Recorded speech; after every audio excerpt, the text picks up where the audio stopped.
എല്ലാ കൂട്ടുകാർക്കും എൻ്റെ തിരുവോണാശംസകൾ. ഈ തിരുവോണ നാളിൽ തന്നെ ഞാൻ 2 അച്ഛന്മാർക്കും 2 അമ്മമാർക്കും ഉച്ചയ്ക്കുള്ള ഭക്ഷണവും പിന്നെ അവർക്കുള്ള ഓണക്കോടിയും കൊണ്ട് കൊടുക്കുന്നതായിരുന്നു ഞാൻ വീഡിയോയിൽ പറഞ്ഞിട്ടുണ്ടായിരുന്നത്.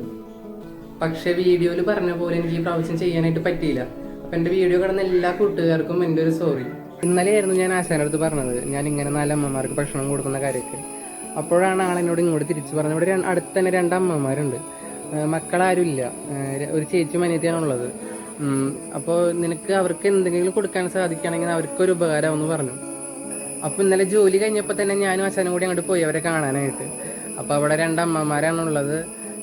അതിൽ അനിയത്തി വയ്യാണ്ട് ആകെ കിടപ്പിലാണ്, നമുക്ക് കാണാൻ പോലും പറ്റില്ല അവസ്ഥ. ചേച്ചിയാണ് അനിയത്തിയെ നോക്കുന്നത്. അപ്പോൾ ഞങ്ങൾ അവരെ കണ്ട് സംസാരിച്ച് നാളെ വരുമ്പോൾ ആവശ്യമുള്ള സാധനങ്ങളൊക്കെ മേടിച്ചിട്ട് വരാമെന്ന് പറഞ്ഞിട്ട് ഞങ്ങൾ തിരിച്ചു പോന്നു.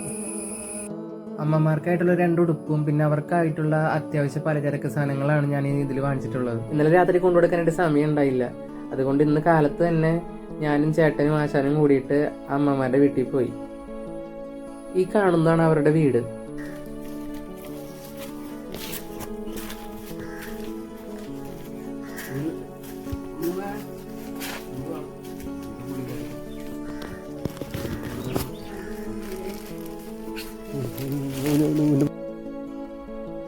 ഈ അമ്മയാണ് മൂത്ത ചേച്ചി.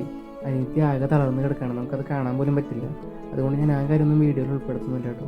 ഈ തിരുവോണത്തിന് എന്നെ കൊണ്ട് കഴിയാവുന്നത് ഞാൻ ഈ അമ്മമാർക്ക് ചെയ്തു കൊടുത്തിട്ടുണ്ട്. ആ അമ്മയോട് നല്ലൊരു തിരുവോണാശംസകളും പറഞ്ഞ് ഞാനും ചേട്ടനൊക്കെ അവിടെ നിന്ന് മടങ്ങാണ് കേട്ടോ.